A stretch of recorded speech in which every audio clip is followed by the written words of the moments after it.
Hi ಮಕ್ಕಳೇ, ಇವತ್ತು 5ನೇ ತರಗತಿಯ ಗದ್ಯ ಭಾಗವಾದ ಒಟ್ಟಿಗೆ ಬಾಳುವ ಆನಂದ ಎನ್ನುವ ಜಾನಪದ ಕಥೆಯನ್ನು ನೋಡೋಣ. ಒಂದು ಸುಂದರವಾದ ಹಳ್ಳಿ. ಅಲ್ಲಿ ರೈತನೊಬ್ಬನ ಹೊಲ ಇತ್ತು.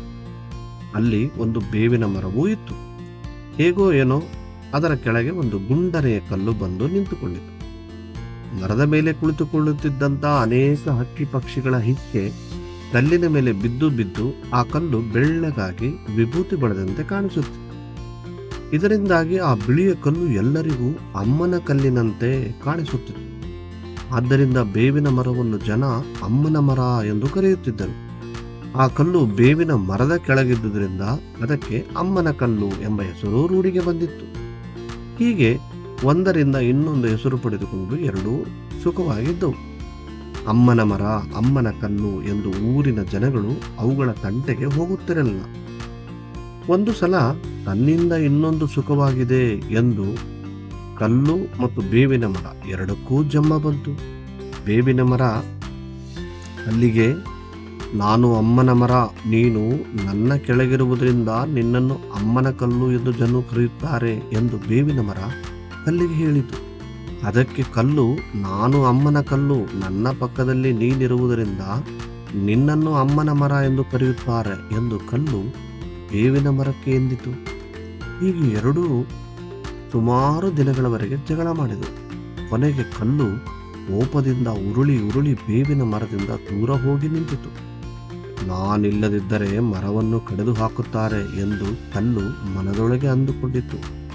ಅದೇ ತೆರನಾಗಿ ಕಲ್ಲು, ನನ್ನ ಕೆಳಗಿರದಿದ್ದರೆ ಕಲ್ಲನ್ನು ಒಡೆದು ಹಾಕುತ್ತಾರೆ ಎಂದು ಮರ.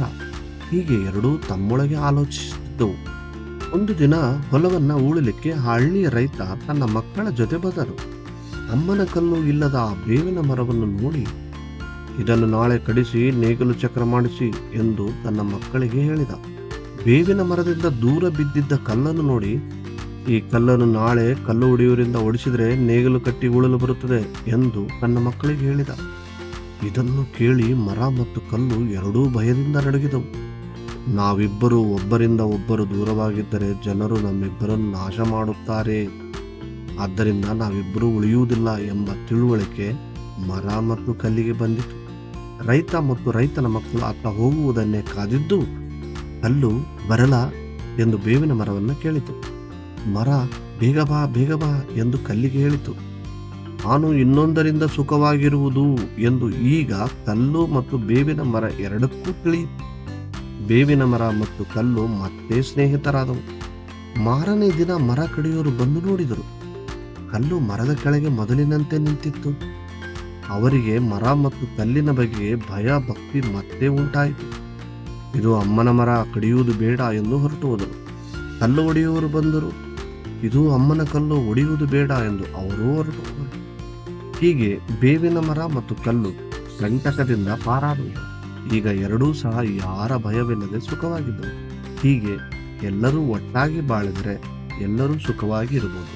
ಮಕ್ಕಳೇ, ಈ ಪಾಠದಿಂದ ನಾವು ತಿಳ್ಕೊಳ್ಳೋದೇನಪ್ಪ ಅಂದ್ರೆ, ಒಗ್ಗಟ್ಟಿನಲ್ಲಿ ಬಲವಿದೆ. ಅಂದ್ರೆ ಒಟ್ಟಿಗೆ ಬಾಳೋದ್ರಿಂದ ಎಲ್ಲರೂ ಸುಖ, ಸಂತೋಷ, ಆನಂದದಿಂದ ಬದುಕಬಹುದು ಅನ್ನೋದು ಈ ಪಾಠದ ನೀತಿ. ಧನ್ಯವಾದಗಳು ಮಕ್ಕಳೇ.